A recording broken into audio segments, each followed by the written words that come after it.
The rain had a way of making everything look colder than it already felt.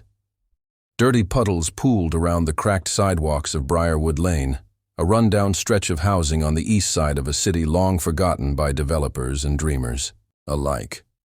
Windows were boarded up, doors hung crooked on rusted hinges, and the gray sky overhead seemed determined to squeeze every drop of hope out of the earth. On that corner, soaked to the skin and clutching a shivering child to her chest, stood Lila Bennett, 28 years old, mother of one, and freshly thrown out with nowhere to go. Her left cheek was bruised, her lip was split. Her ex-boyfriend's cruel words still echoed in her ears. "You think you're gonna find someone better? Look at you. You're nothing. You and that damn kid." She had barely grabbed Elijah's diaper bag when the door slammed behind her. No coat, no phone charger, just her purse, the baby, and the cold. It had been raining for 2 hours now. Lila's hands trembled as she rubbed her son's tiny back. Elijah whimpered, hungry and wet. Her own stomach ached with emptiness. She hadn't eaten since yesterday morning. But none of that mattered right now. The only thing that mattered was keeping her son warm. They sat on the bottom step of a closed corner store, seeking minimal shelter under a thin awning. Water still splashed against them from passing cars. Lila pulled Elijah closer, murmuring lullabies through chattering teeth. A man walked by, then a woman, then another man with headphones on. No one looked twice, no one asked. The world had become so used to pain that it didn't pause for it anymore. Then, out of the rain, came the man with the umbrella. He walked slowly, dressed in a navy blue suit, polished shoes, and a silver wristwatch that caught what little light the gloomy street offered. His umbrella was large and black, like the kind you'd see at a funeral. He stopped not 5 feet from her. Lila looked up in alarm. Elijah coughed. The man crouched down. "You need help?" His voice was calm, gentle, but not pitying. Lila didn't answer. Her pride wanted to say no, but her lips betrayed her. "We just need to wait it out. We'll be okay." He took off his jacket, expensive, navy, tailored, and wrapped it gently around her shoulders. The warmth was immediate. The fabric smelled like cedarwood and coffee. "You shouldn't be out here with a baby," he said quietly. Then added, almost as if speaking to himself, "This world can be cruel." Lila blinked hard. "You don't have to. Come with me." She hesitated. Trust was something she no longer had the luxury of offering freely. "My name's Carter," he said, as if that would explain everything. "I live a few blocks up. I'm not going to hurt you. Let me help." Lila stared at the man, his clean shoes now splashed with rainwater, his eyes unwavering, his outstretched hand trembling slightly from the cold. And something in her broke. Amen, she took it. Carter's home. The townhouse was nothing like she'd expected. It wasn't lavish, despite his clothes. It was warm, lived in, clean. There was a scent of cinnamon and fresh coffee hanging in the air. A fireplace flickered in the den. He handed her a towel, then warm clothes, his old college hoodie and a pair of joggers tied tightly with a drawstring. She changed in the bathroom and wrapped Elijah in a heated blanket he'd pulled from the dryer. She didn't stop shaking for half an hour. Carter brought her soup. "You're lucky," he said, softly as he poured the hot broth into a bowl, "that it wasn't colder today." Lila nodded but said nothing. "Is that his father?" She didn't respond at first, then was, until tonight. He didn't press. A memory, within the silence. When Elijah was asleep, nestled on the couch under Carter's watch, Lila stood by the window and stared out at the city. She remembered when she used to have dreams, when she was 17 and wanted to become a nurse, maybe even a pediatrician someday. Her mother died before she could finish high school. Then came her first job, her first heartbreak, and a long string of decisions that brought her to tonight. "Why did you stop?" Carter's voice startled her. He had come to stand beside her. "Stop what?" "Believing you deserved more." She didn't answer. She couldn't. The kindness of strangers. In the days that followed, Carter let her stay. "Just 2 days," he said at first. Then 2 became 5, then a week. He set boundaries, but never made her feel like she was an inconvenience. He left for work each morning, some finance thing she didn't quite understand. But every evening he came back with groceries. He'd cook, they'd eat. And little, by little, Lila began to speak again. And one night, while washing dishes, she asked the question she'd been holding back. "Why did you help me that night?" Carter shrugged. "I saw someone do the same for my mother once, when I was 12. We'd just escaped my father's abuse. Some stranger gave her a coat and told her to run. That man saved our lives." Lila stared at him. "So, this was you returning the favor?" "No," he said softly. "This was me passing it on." The conflict. But not everything stayed easy. On the 10th day, a knock came at the door. It was CPS. Someone had made a report. An anonymous tip, woman with a child, strange man's home, no known address. Lila panicked. She begged Carter not to let them take Elijah. He stood firm, calm. He explained everything to the caseworker. He even offered to speak under oath. But the fear in Lila's chest didn't fade. That night, after Elijah was asleep, she packed her bag. She was going to leave. Carter stopped her at the door. "You don't have to run anymore." "I can't take that risk." He looked at her, really looked at her, and said, "Then let me help you fix what needs fixing, not just shelter. Not just safety your whole life. You deserve it." And for the first time in years, Lila wept without shame. The cold doesn't leave easily, not when it's crept inside your bones for years. Even when the heater hums, and the blankets are thick, and the baby is safe in his crib, a certain kind of chill lingers. It's the cold of being unwanted, unseen, abandoned. Lila had lived with that cold long before the rainstorm, and yet every day in Carter's house chipped away at it. Still, something inside her refused to believe this could last. A new kind of routine. It started simple. She woke, up early, made coffee, and tried to tidy the kitchen before Carter left for work. He didn't ask her to. He never expected it. But something in her wanted to show gratitude in the only way she knew how. Carter never commented on it.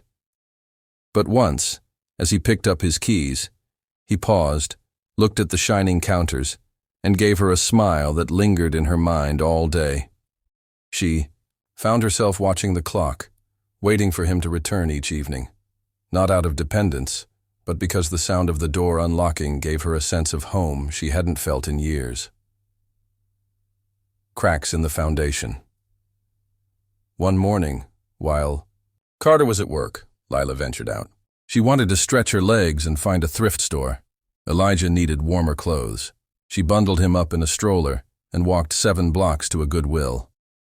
But as she waited in line with $2 bills and a baby jacket in hand, a woman behind her said, "Hey, aren't you the one who was on Briarwood Lane? With the baby?" Lila froze. The woman leaned closer. "I seen your face on that shelter bulletin board. They're looking for you." Lila's throat tightened. "Why?" "Don't know. Maybe." "The baby daddy wants his kid back." Panic hit like a punch to the gut.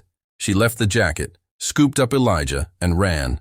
She didn't stop until Carter's door was locked behind her. Trust is a heavy thing. That night, Carter noticed her silence. She picked at dinner, couldn't meet his eyes. He didn't push, just said, "Want to talk about it?" And when she shook her head, he only nodded. "I'll be here when you do."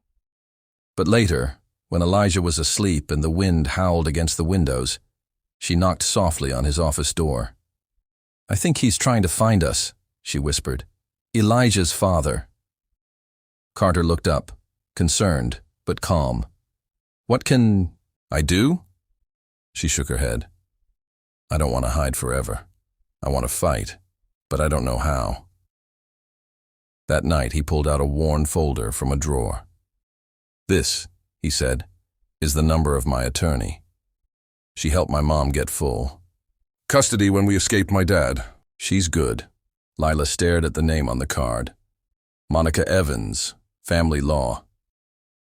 You'd do this for me? I told you, he said. Let's fix what needs fixing. A job, a name, a step forward. Monica was sharp, kind, and didn't treat Lila like a lost cause.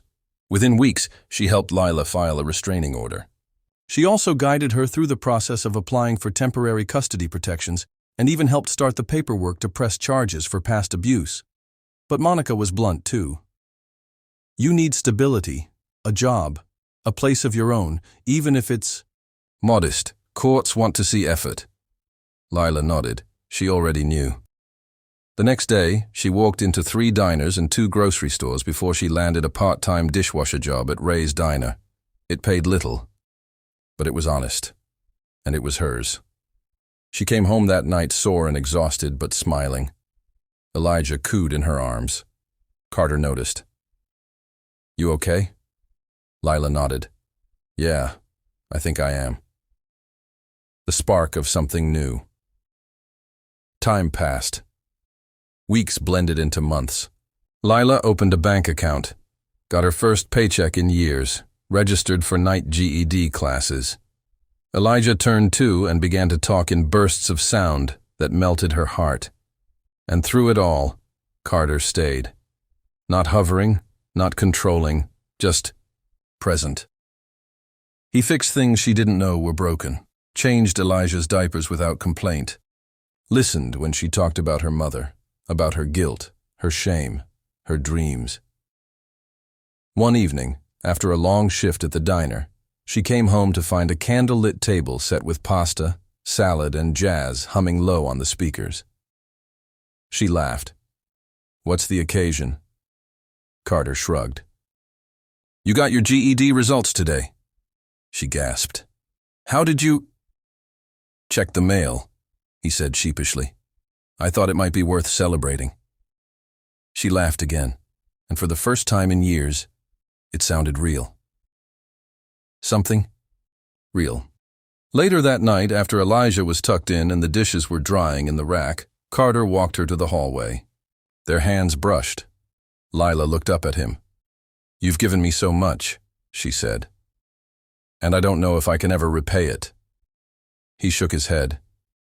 You don't owe me anything. She stepped closer. But I want to give something back. The air between them thickened. Then quietly, Carter said, You already have. Their lips met. Soft. Slow. Safe. It wasn't fireworks. It wasn't a fairy tale. It was warmth. The past comes knocking, but the world never stays kind for long. 2 days after that night, Lila received a letter, hand-delivered, no return address. It was from Elijah's father. A threat, disguised as a promise. You can't keep him from me forever. I'll find you. The law's on my side. I know people. Lila stared at the paper, fingers trembling. When Carter came home, he saw the look in her eyes and knew something had shifted. We'll fight this, he said. We'll protect him. And you. But Lila couldn't sleep that night. Not because she doubted Carter. Because she doubted herself. Could she truly keep Elijah safe? Could she build a life strong, enough to withstand the storm that was coming? The letter stayed folded inside her nightstand drawer, but it might as well have been tattooed across Lila's heart. The words haunted her. I'll find you. The law's on my side. She read them every night before bed and every morning before. The mirror. And no matter how many steps she'd taken forward, they made her feel like she'd been dragged 10 paces back. But she didn't run. Not this time. She'd promised Carter, and herself, that she would fight. The courtroom isn't always about truth. Family court was fluorescent and clinical, cold in the way that real cold couldn't touch. It seeped into your stomach and settled in your throat. Lila stood in her pressed blouse and borrowed skirt while Monica spoke on her behalf. Across the aisle sat Elijah's biological father, Trevor Sloan. His bruises were gone. His eyes wore a carefully rehearsed concern. He spoke softly to his lawyer, played the part well. He has no job, no fixed address, and multiple prior reports for domestic disturbance, Monica said firmly. My client is a working mother who has maintained consistent housing, employment, and has completed a parenting class. Trevor's attorney fired back. My client is the child's biological father. He has a right to visitation. He was not given the opportunity to co-parent. The child was taken. It didn't matter that the taking had happened after a punch, after a scream, after years of psychological erosion. The judge asked for a temporary hearing continuation and assigned a court-appointed family evaluator. Lila left the courthouse shaking. Sometimes strength looks like showing up again. Back home, Carter wrapped her in a hug the second she stepped through the door. Elijah toddled over in his onesie, babbling about cereal. Lila smiled through her fear and kissed the top of his curly head. Later that night, as Carter folded laundry beside her, she whispered, "What if I lose him?" "You won't." "You don't know that." "No, but I know you, and you won't stop showing up for him. That counts for more than anything." She looked at him, really looked, and for the first time, she believed it too. A life begins to form. In the months that followed, Lila stopped waiting for the other shoe to drop. She started living again. She was promoted at the diner. She passed the entrance exam for a community college nursing program. Elijah was thriving in his daycare class, clapping during circle time and hugging his teacher goodbye every day. Carter? He was still there, constant, quiet, kind. Their relationship had deepened, though it moved slowly, intentionally. It wasn't born out of rescue. It was forged through choice. One night, he took her to a bookstore cafe where they drank hot chocolate and sat pressed together, knees touching. She asked him, "Do you ever regret it?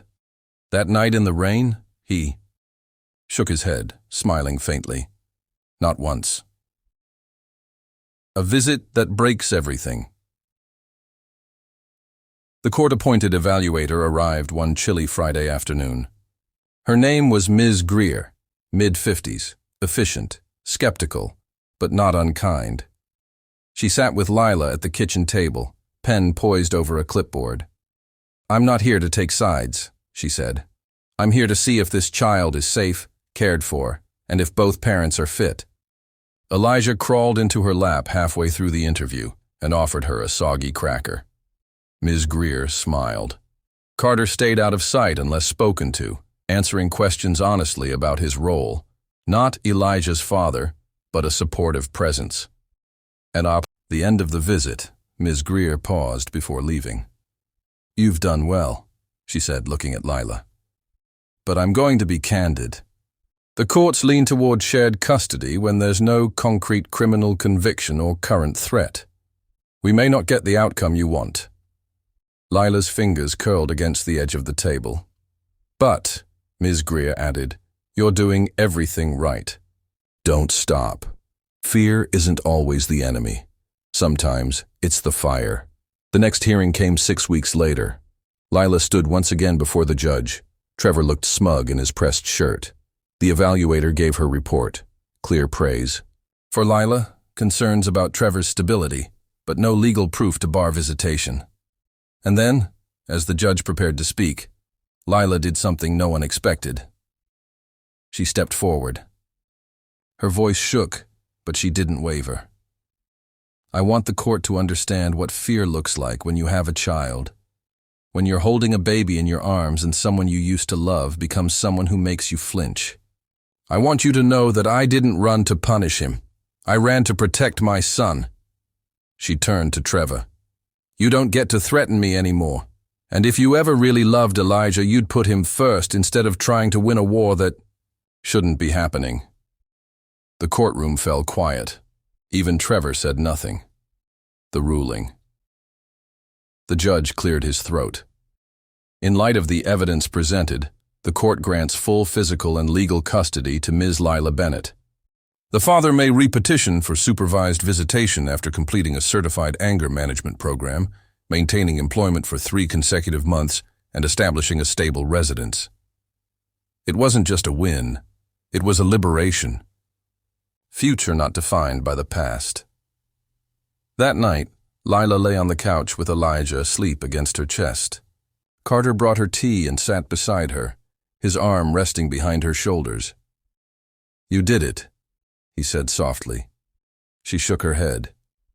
"We did it." A long silence stretched between them, quiet, comfortable. Then Lila turned to him. "I've been thinking," she whispered, "about everything, about us." Carter smiled. "Yeah? I don't want to just rebuild my old life. I want a new one I choose, one I share." He didn't say anything. He just leaned in, kissed her, softly, and held her like he never planned to let go. The rain came back the night they moved into their new home. Not the same kind of storm as before. This one was softer. The kind that whispered on rooftops instead of pounding at the world like fists.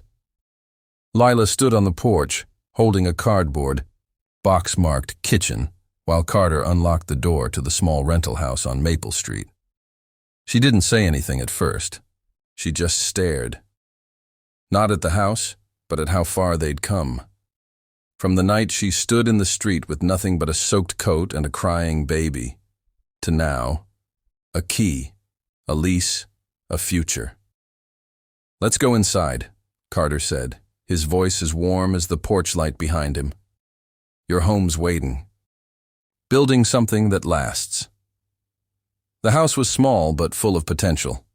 Peach-colored walls that begged for repainting, an old but sturdy stove, and a garden out back where Elijah could chase butterflies when spring came around.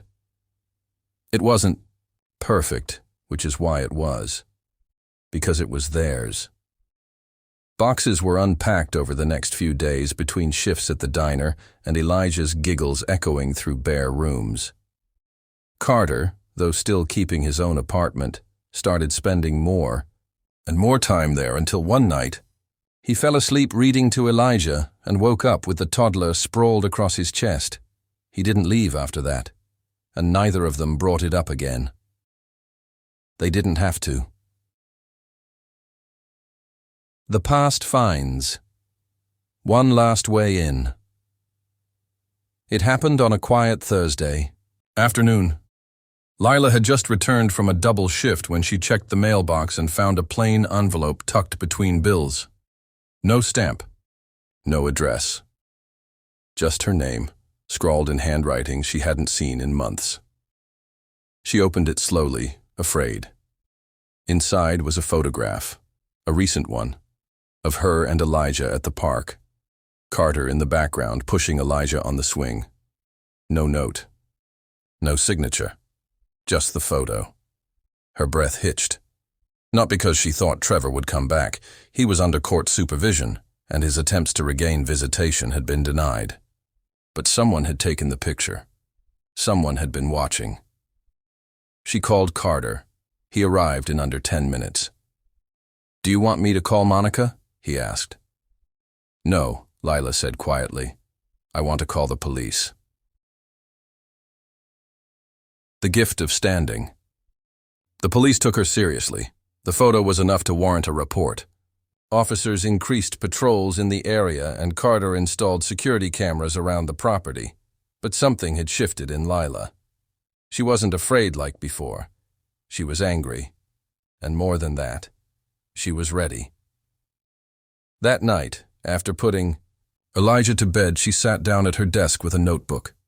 She began to write, not just for herself, but for women like her. Women who had been told to keep quiet, to carry shame that wasn't theirs, to survive in silence. Her words were messy, at first, but soon they turned into paragraphs, and paragraphs into pages. She didn't know what it would become, but for once, she knew who she was becoming. The good comes back around. 6 months later, she was shelving napkins at the diner when a well-dressed woman walked in, ordered a coffee, and waited until the counter was clear before speaking. "You're Lila Bennett?" Lila blinked. "Yeah. Can I help you?" "I'm Jennifer Moore. I run a small publishing house in Chicago. Someone forwarded me a piece you wrote about surviving abuse and building a life afterward." Lila's mouth went dry. Who sent it?" "Your attorney," the woman smiled. "Monica. She said it deserved a bigger audience." Jennifer pulled a folder from her bag and slid it across the counter. "We'd like to publish it, as a book, and we'd like you to write more." Lila stared down at the folder, her name printed across the top. Not Mrs., not victim, not subject, just Lila Bennett. A writer. Full circle moments don't announce themselves. The book deal wasn't massive, but it paid enough for Lila to leave the diner, focus on writing, and enroll full-time in her nursing program. Carter cheered louder than anyone when she passed her final exam, and Elijah, now 3, kept asking when they could get a puppy. So one day, they did. His name was Jacket, because Carter said, "Well, I gave you my coat in the rain. It only makes sense, right?" An ending that isn't one. On the 1-year anniversary of moving into their home, Lila stood in the kitchen making Elijah's favorite blueberry pancakes. The TV was on in the background, muted. A news segment showed flood victims in another state, mothers clutching their children, soaked to the skin, standing outside emergency shelters. Lila stared at the screen. Carter came up behind her, wrapping his arms around her waist. "What are you thinking?" "About?" She shook her head. "Everything. Nothing." But later that week, she called Monica. "I want to do something," she said. "Start a foundation. For women with kids. For the ones left out in the rain. The Jacket Project." It began with donated coats and shelter kits. It turned into a fully registered nonprofit within a year. The Jacket Project provided legal aid, emergency housing, and job training for single mothers escaping abusive homes. Each kit included a note written by Lila herself.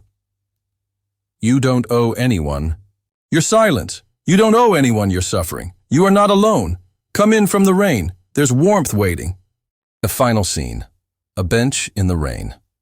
Years later, Lila sat on a bench outside a shelter where the Jacket Project had just helped its 500th mother. A woman sat beside her, soaked, holding a baby, trembling. She looked exactly like Lila once. Lila smiled, shrugged off her coat, and draped it over the woman's shoulders. The woman looked up, startled. "Why are you helping me?" And Lila, now mother, writer, founder, survivor, said, "Because once, someone gave me a jacket in the rain and told me to come with him."